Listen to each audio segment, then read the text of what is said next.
Hey everybody, welcome back to another episode of the Weekly Walk. I'm your host, Joshua Ingram.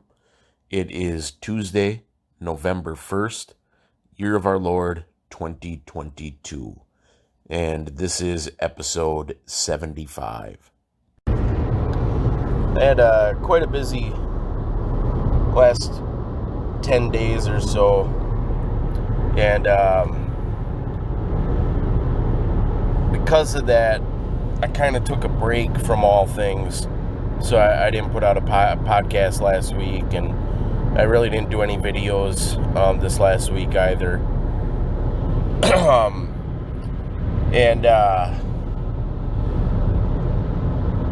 First, forgive me for my voice here. I've had a bad head cold all weekend, so I'm really stuffed up, but I just wanted to share a few things about this busy week here. It started with well,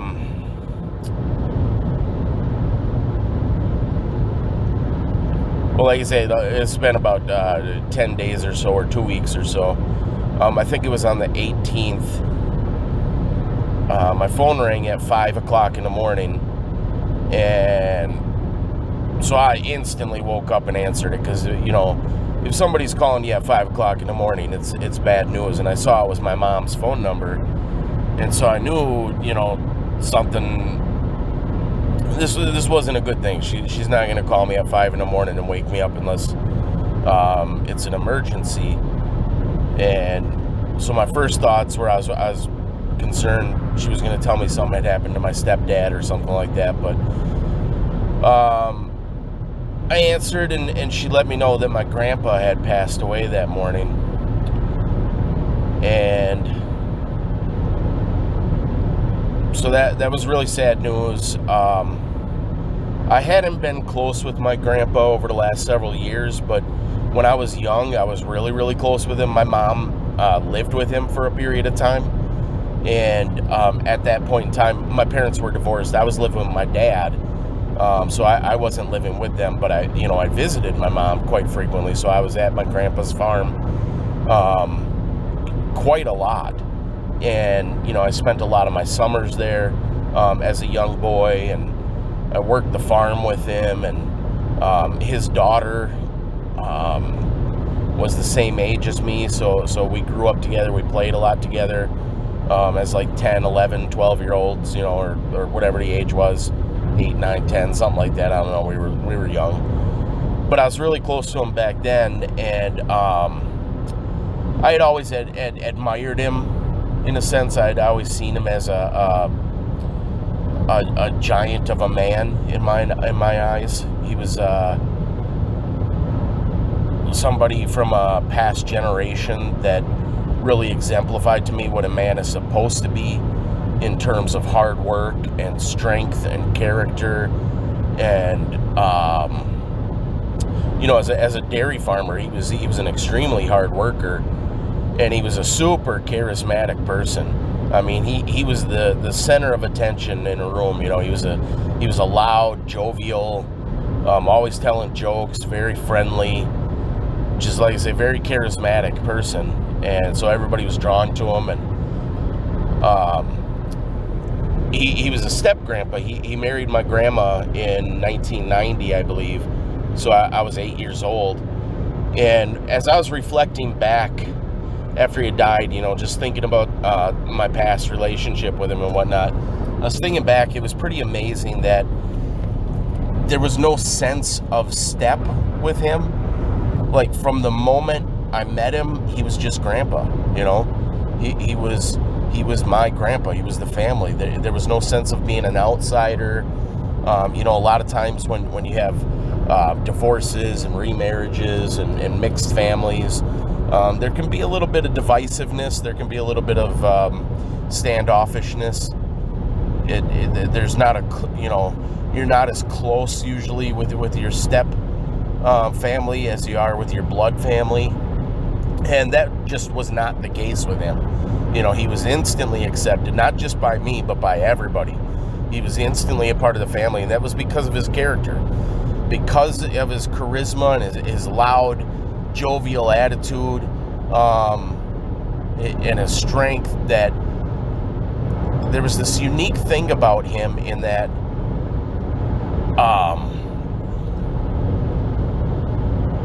he had this bravado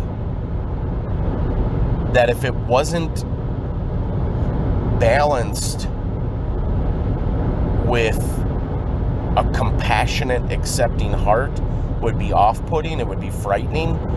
Like, he was such a strong man, such a strong character, that such an alpha male that a lot of people might be intimidated. But because he also had this sensitive, loving part of himself, he had, like, it was the best of both worlds, and so he was instantly embraced and just loved and appreciated and cherished. And so I was just, after finding out that he had died, I did a lot of reflecting on that, and tried to think about, like, what I wanted to say about him. And I put a little snippet on Facebook, kind of explaining things, but just thinking about who he was and what he meant to me. And then heading into the funeral, there was a few different things as well. His daughter had asked me if I wanted to speak at the funeral, and I said no. And the reason being is that there's a lot of my family that does not like me. I can't think of a better way to say that. There's just a lot of my family has been offended at my faith, offended at the proclamation of my faith, the stance that I take on my faith. And a lot of them have unfriended me on Facebook or unfollowed me. And in particular, years and years ago, when I was a very young Christian, I wrote a letter. I wrote a gospel message letter and sent it out to a lot of my family members, including my grandma and grandpa. And my grandma was really offended by what I had wrote, and basically said, like, who are you to tell us about God? We're basically, we're much older than you. We know a lot more than you, And growing up, I was the black sheep of the family, because I was a troublemaker. I was dangerous. I was a bad influence. I was a bad person. And so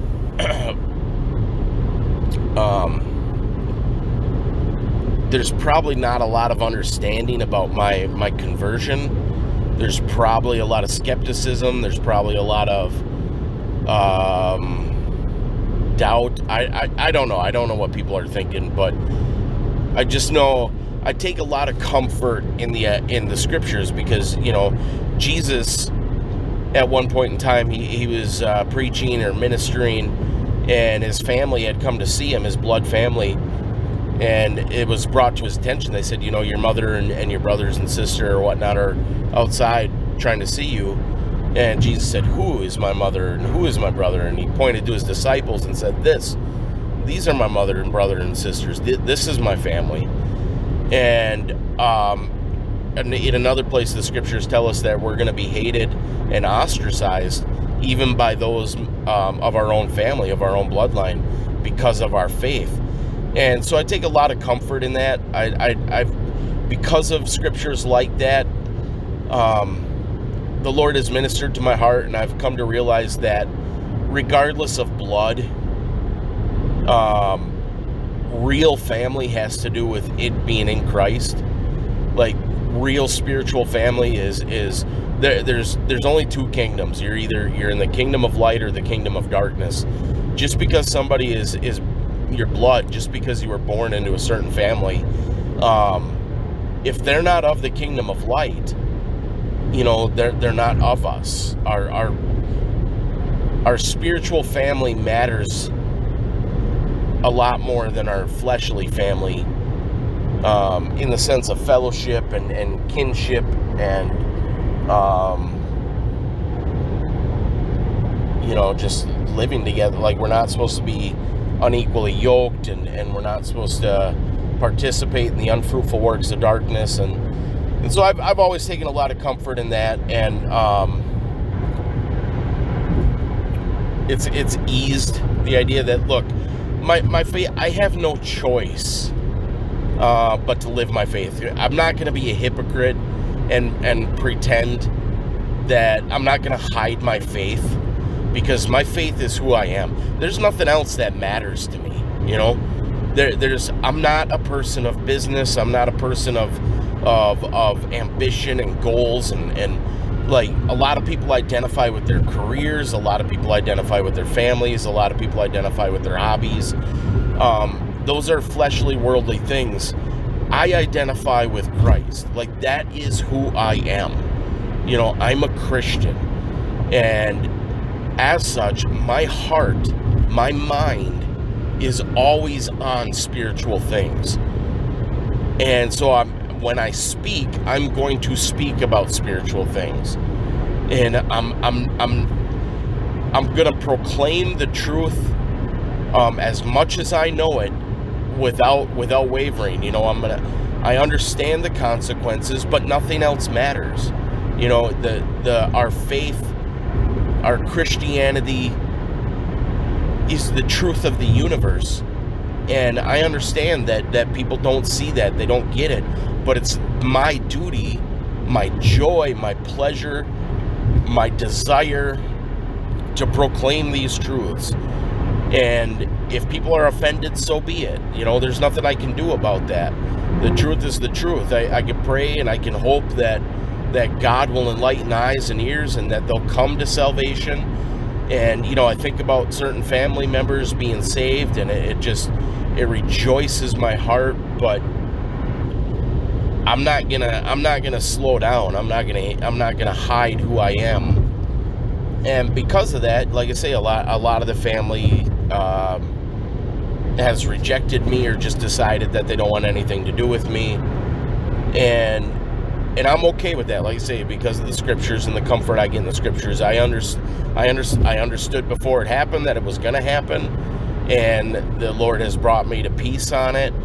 But because of that, I just felt, it's probably not appropriate for me to speak.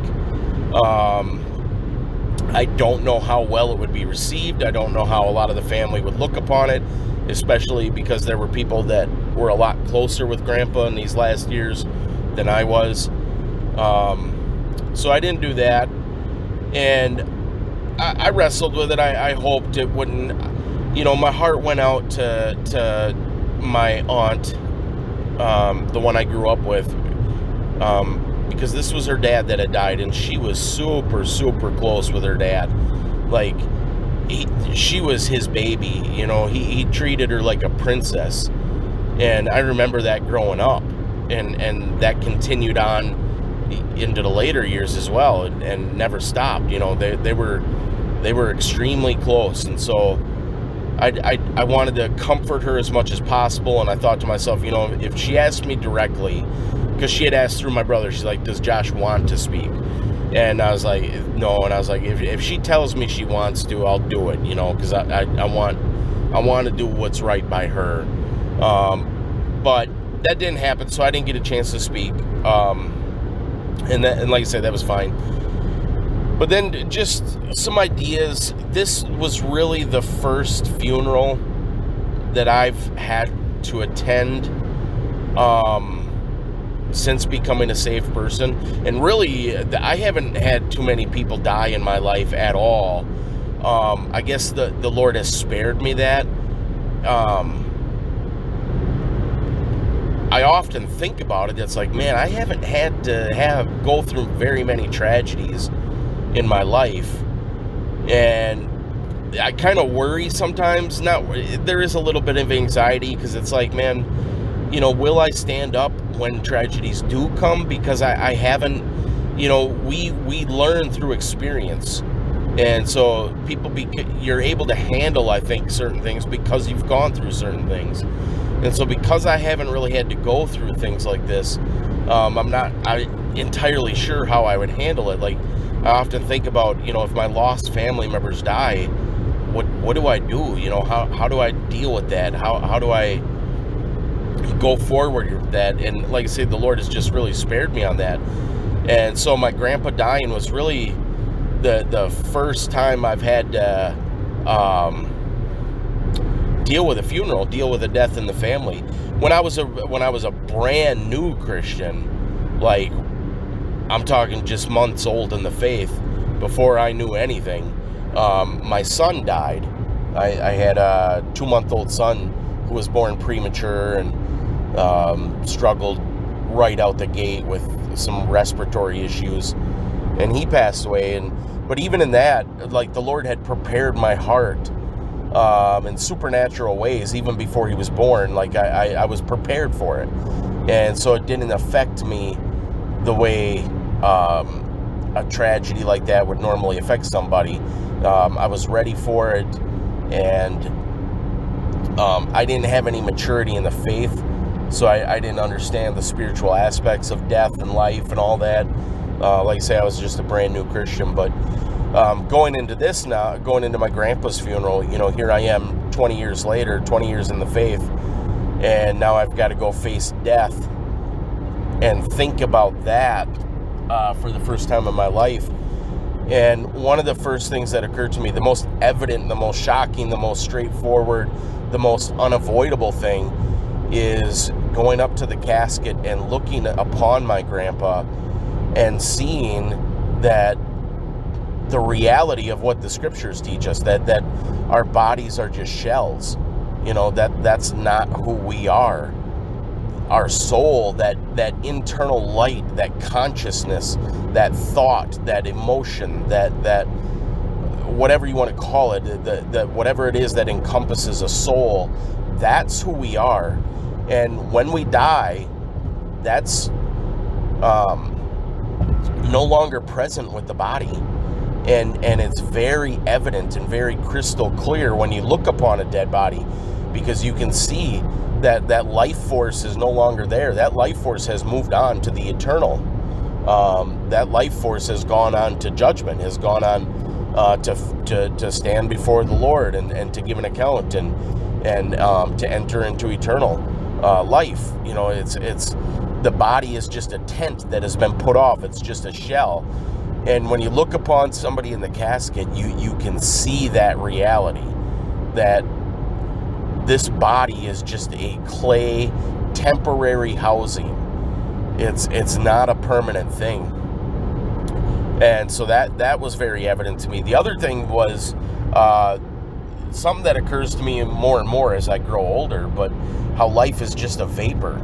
Life is so it's almost cliche, because you hear people say it all the time about how quick life goes, but it is so real.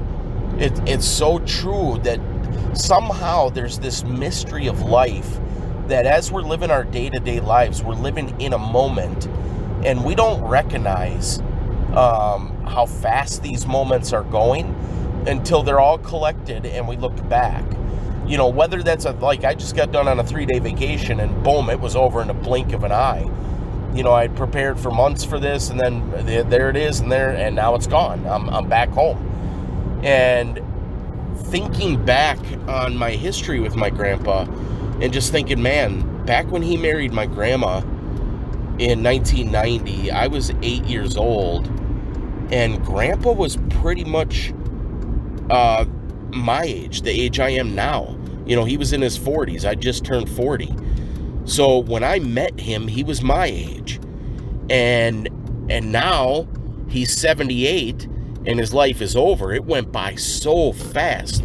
I went from 8 to 40, and he went from, I don't know what he would have been, 40. I'm not going to do the math right now, but 45, 48, something like that. He went from that age to 78 in a twinkling of an eye. It's a blink. It's just gone. You look back and you start thinking, like I was thinking about all these experiences I had on the farm, and thinking about all the time I spent with my aunt, and the friendship we had when we were little kids, and then thinking, man, we're grown now, we haven't talked to each other in years, we've experienced our own lives, and it's all been so quick, and it's life is just over and done with in a moment. And it's a tragedy that we live our lives without really dwelling upon that thought, that we put that out of our mind, and we live in moments as if we've got all the time in the world.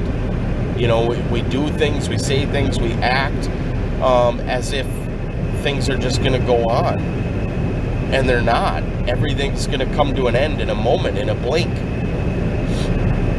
And my grandpa was 40 years old, and now he's gone. I'm 40 years old. In the blink of an eye, my life will come to an end. And so you start to think like Ecclesiastes, the vanity of all of life, and like what is really important. And the only thing that matters is kingdom work. The only thing that matters is holiness.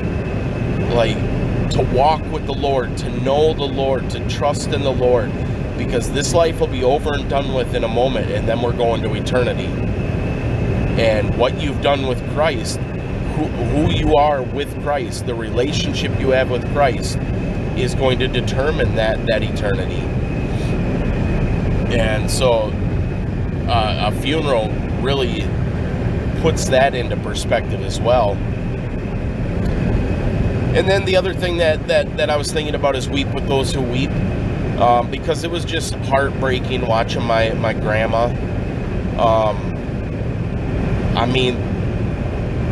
This is so hard on her, and it was just breaking my heart thinking about it. Here she is, she's lived the last 32 years with this man. They've spent 24 hours a day, 7 days a week together for the last 32 years. And now she has to go home and he's not there. She has to go to bed and he's not there. And that's so tragic to me. It's so heartbreaking to me. And watching her at the funeral, my grandma she could not handle it, man. She was devastated. She could barely walk. My uncle and I had to take her out of the room when they closed the casket, and she couldn't really stand on her own. We had to use a wheelchair to push her around, and then afterwards, we all gathered to tell stories about Grandpa and eat a meal. And out of the corner of my eye, I'm watching my grandma sit at the table, and she's surrounded by her family, so she's receiving love, but I'm watching her nibble on her food. And it was just so heartbreaking. It was so tragic, so sad that it's bringing me to tears right now, because her whole life just came to an end there. And so to weep with those who weep, nothing needs to be said in a moment of tragedy. And that's the lesson we learned from Job. There's no words that need to be given. There's no advice. There's no encouragement. There's no pat on the back. People just need to be held, and you just need to weep with them, because there is nothing that can ease them in this moment. Time is the only thing that heals wounds, and so just seeing that, it was very, very hard to see my grandma. Excuse me. Like I mentioned, I got this cold. It's still kind of kicking me in the butt here, but I'm trying not to sneeze or sniffle. I gotta sneeze right now, and I gotta blow my nose, but I'm gonna push through. So the other thing that kept me busy this last week here is, for the last several months, I've been planning the trip, and I don't have any money, I don't have any finances to go on trips, but my brother out in Denver offered to pay for the plane ticket and the hotel to spend a weekend with him, to go out there and spend 3 days with him. So I flew out to Denver on Friday, and lo and behold, I get sick the day I fly out.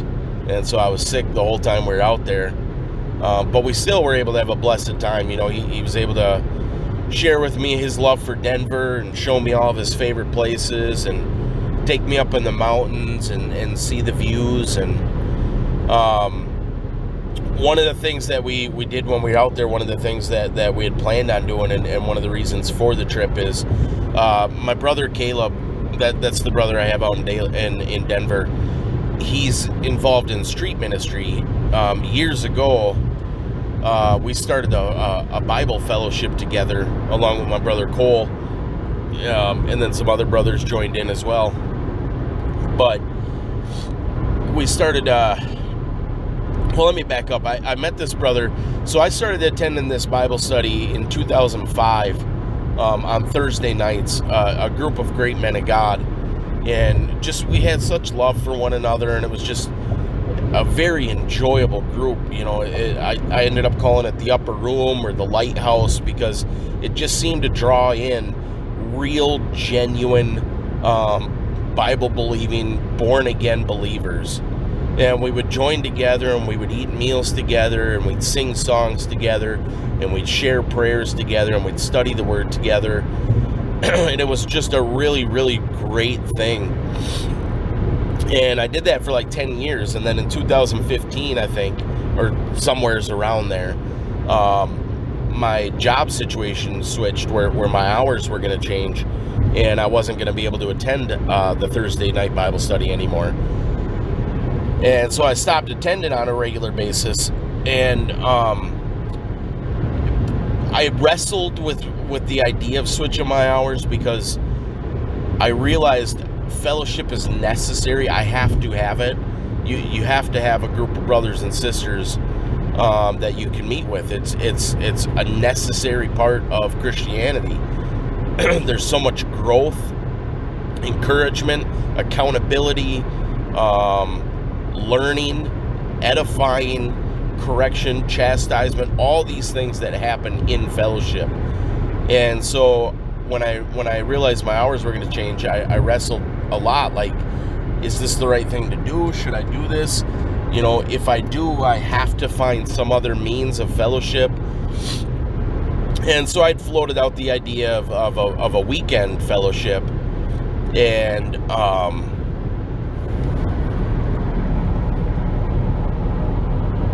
it really wasn't clicking or coming together until one time I must have had like a Thursday off or something like that, so I was able to go to this study.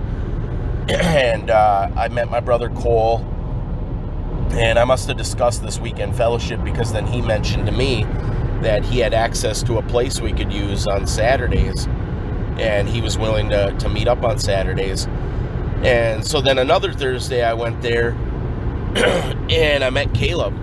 You know, and there was like an instant connection between me and Caleb. I walked in, and there's a staircase where you walk in, and I was looking up where they gather, and there was Caleb sitting there just smiling ear to ear. And just his smile, I was like, man, that's a Christian smile right there. That looks like a genuine brother in the faith. I'd like to get to know this guy. And then just, you know, we connected right away. And so he was going to attend the Saturday fellowship as well. And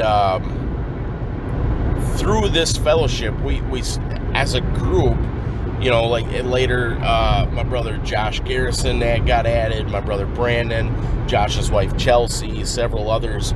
You know, the Lord kind of brought us all together and knit us together in a super tight fellowship. We tighter than even what I had on Thursdays, where we became each other's family.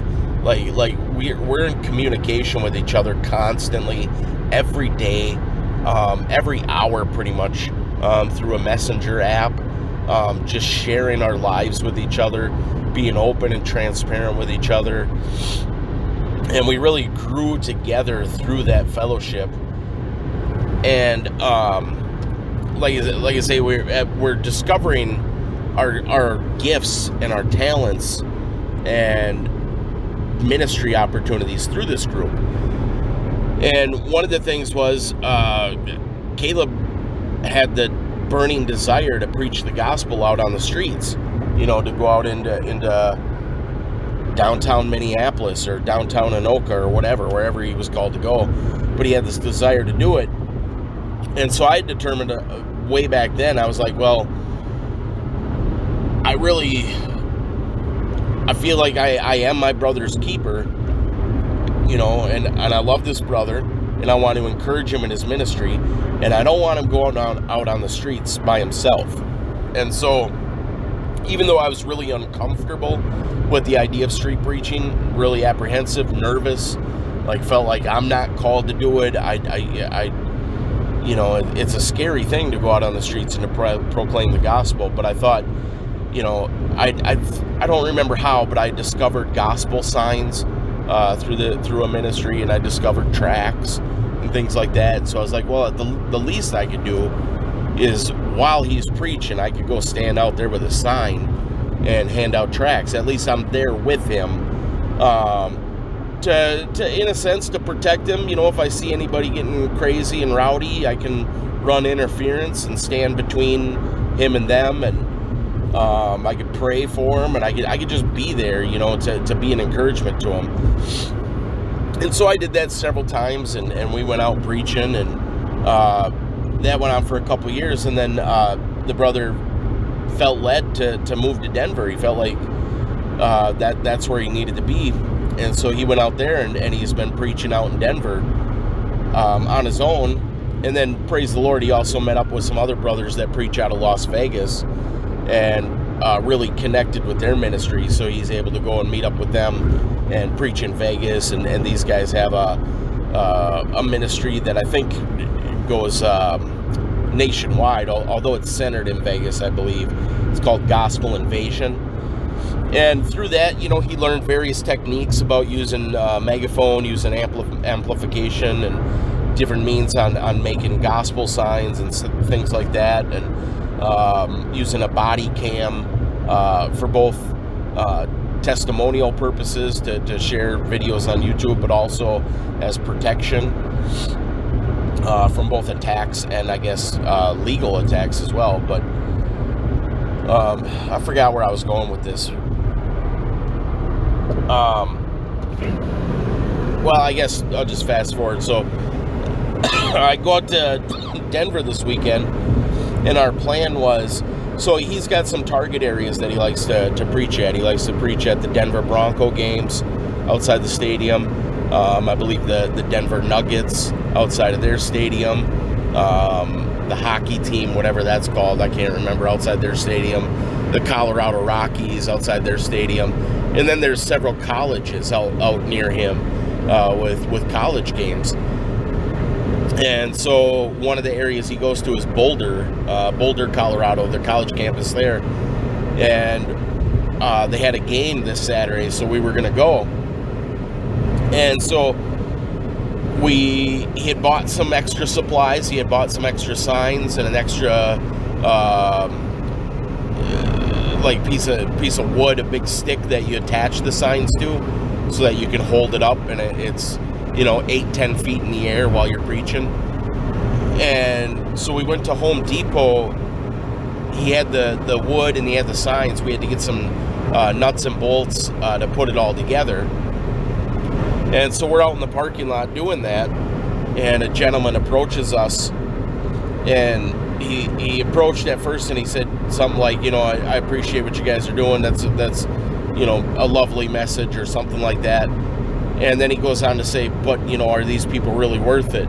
He's like, society is so wicked, so on and so forth. I'm paraphrasing because I can't remember exactly what the guy said, but he was saying, yeah, there's some good people, but it's so far and few between.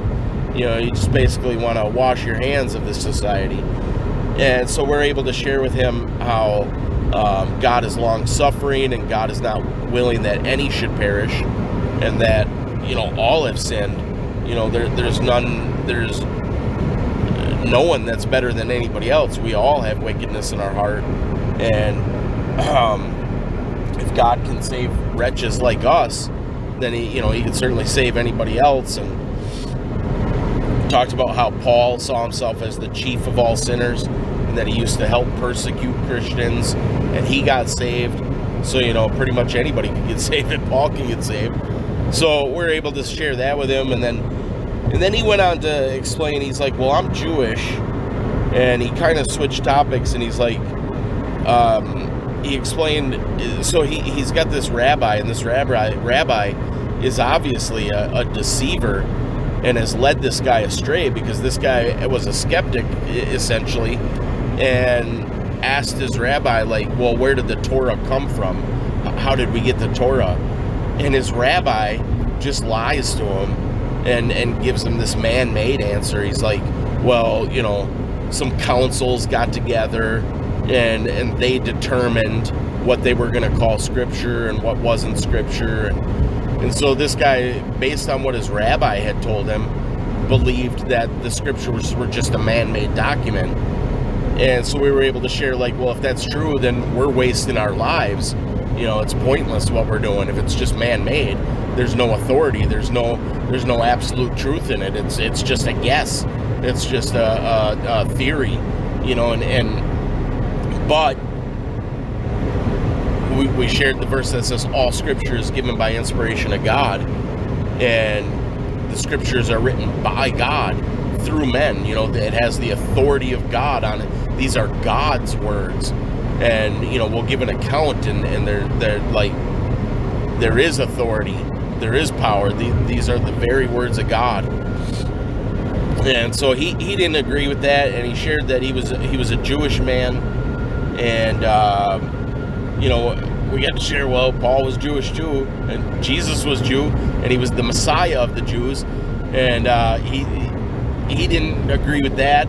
And so I was able to point out the Passover lamb, how there had to be a sacrifice for sin, so Messiah had to be sacrificed. And excuse me. There was some other good scriptures shared. I don't recall everything, but basically I'm just giving you the testimony of what happened on this day. So then we get the signs done, and we go to the Boulder, Colorado football game, and we walk up to the stadium. And my brother had told me before, he's like, he wasn't really sure what the work was there, like, because the crowd is so hostile. Like he mentioned, he goes to other places and it's more receptive, or at least they're just dismissive. They're not outright mockers and scoffers. But when you go to this particular college, he's like, man, they're so liberal, and they're just so vehemently opposed, and they just constantly mock and scoff, and so he wasn't even really sure what he was doing there. And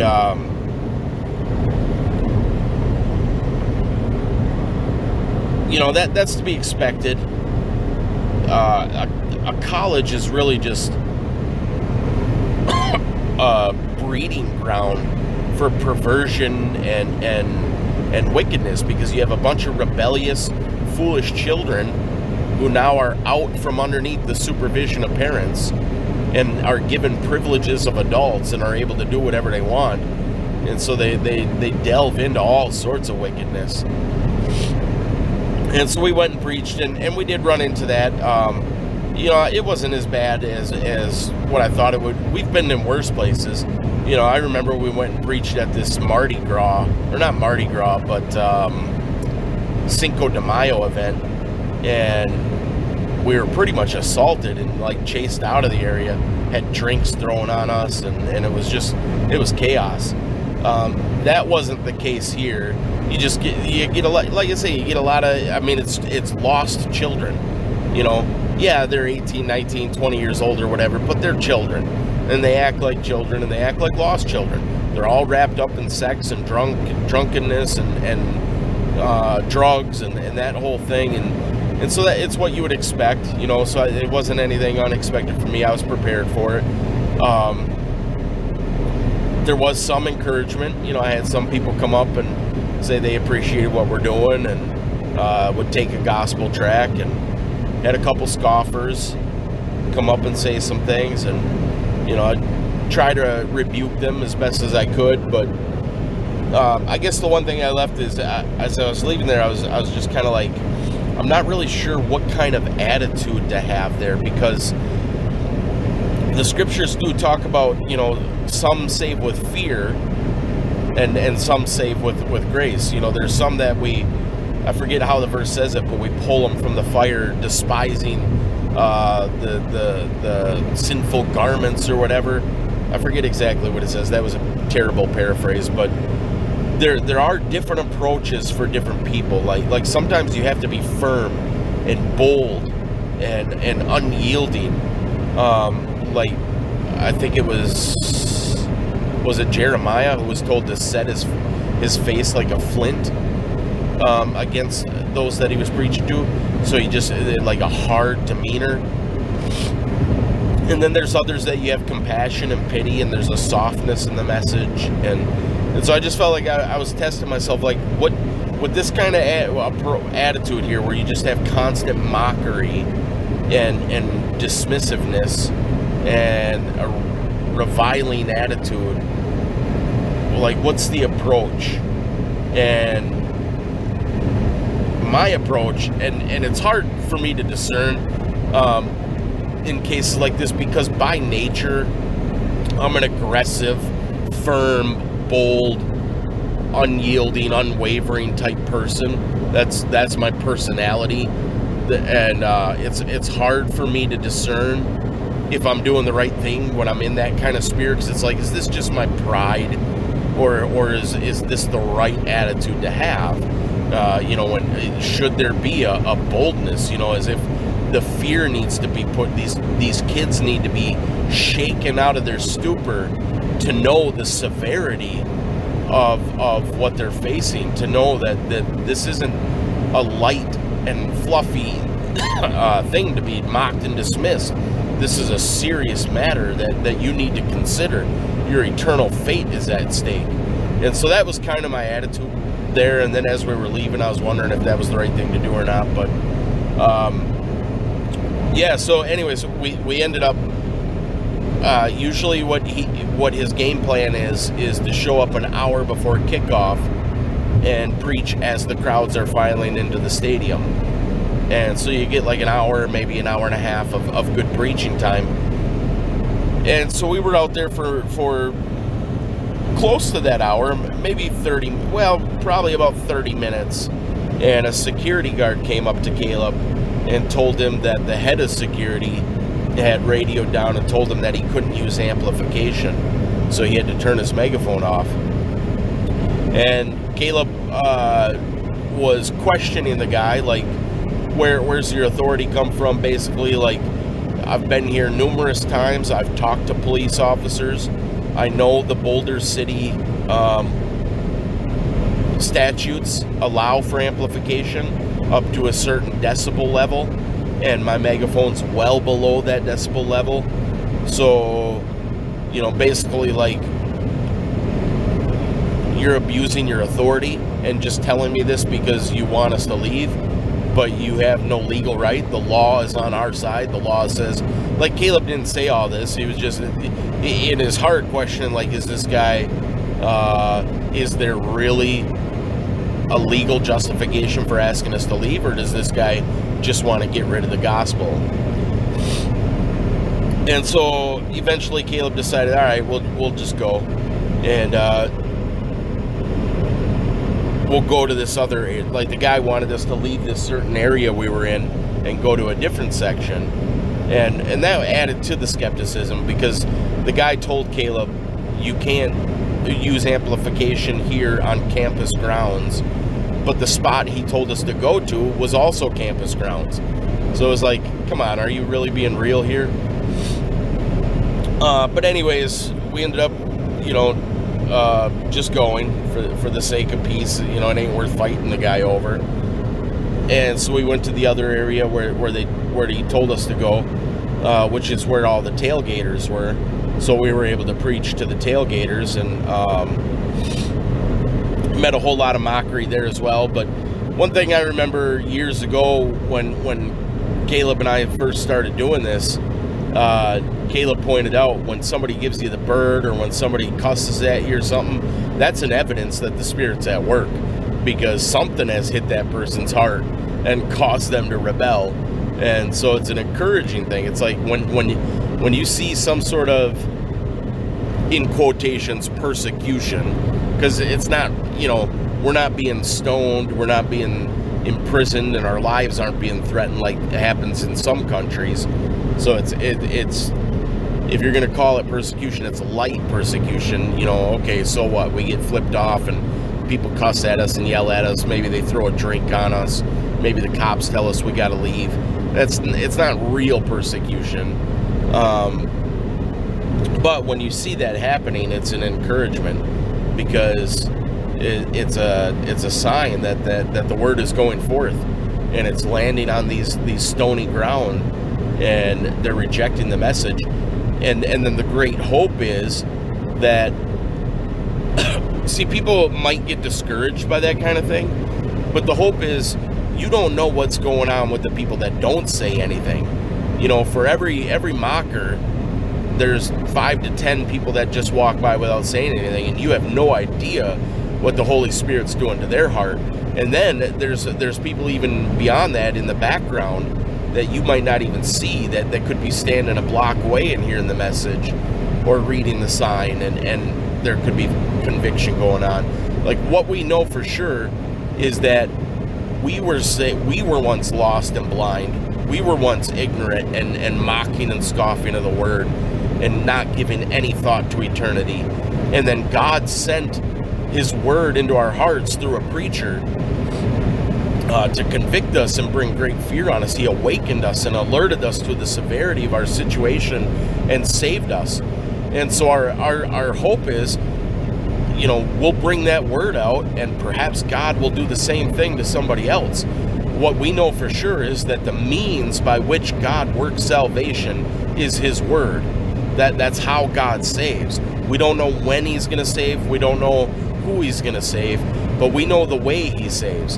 And so we'll bring that way into every place we can, and wherever there's people, we'll bring that way, and then we're going to hope that God will do something. And whether or not he does, that's his business, and what he does is his business. We just know this is the means by which he does it. So we'll keep going and hoping that he does something. Excuse me. So I guess the last thing I'll share is just a quick little testimony here. So like I mentioned, I've been sick the whole weekend. I've got this really bad head cold, just completely congested. Started with a little sore throat, and then it turned into a big nasal thing. My nasal passages are completely blocked up right now as I'm talking to this thing. One of my ears is completely plugged up. I can't really hear, so I have no idea if I'm yelling into this microphone or hopefully I'm not too loud. But as when we got done and we're walking back to the car, I start sniffling, and all of a sudden it occurs to me, man, that whole time we were preaching, that whole hour that we were at the campus there, I wasn't sick. I had no symptoms. I had no problem breathing. I didn't have a sore throat. I didn't sniffle. I didn't have to blow my nose. I didn't cough. It's like, while the ministry was going on, it's like I was supernaturally healed. And then once the labor was over, the sickness came back, and it's like, oh yeah, I'm sick. It's like, it was pretty amazing. And then Caleb shared with me, he's like, yeah, that happens all the time. He's like, when I go out and preach, I'll be like weak or just not feeling, anything. And then while I'm doing it, there's just freedom in it. It's you're freed from all that bondage. And then he pointed out this testimony of Whitfield, how Whitfield basically said the same thing about how he could be weak and just, I don't know if he's sickly or no energy or whatever, but when he would preach, you get this like supernatural Holy Spirit filled power that just eliminates all the